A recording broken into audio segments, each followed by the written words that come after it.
So now the Z spring is attached to the acrylic plate. Now put a washer from the bottom side and put a nylock nut on top of it.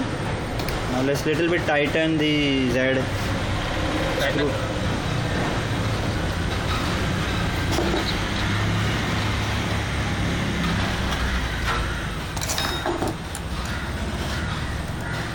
Only tighten it little bit, not much.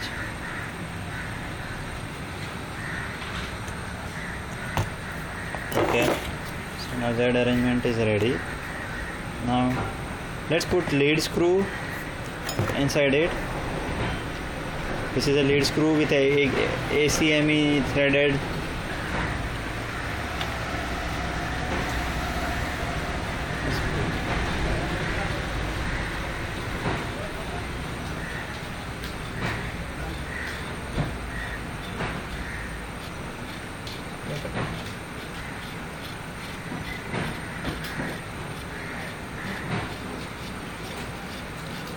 So push the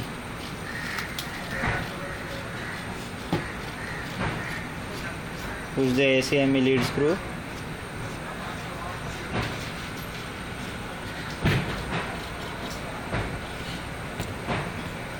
Okay, so this is your zAxis is ready, and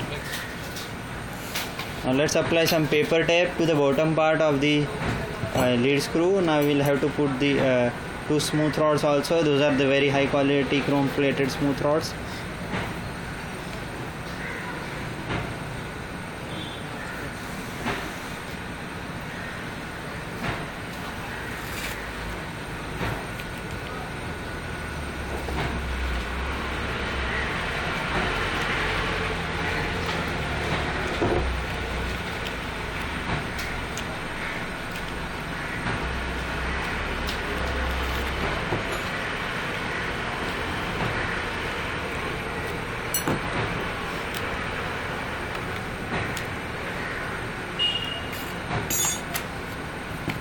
Cut the paper tape into small piece. Now apply it on the bottom part of the lead screw. Okay.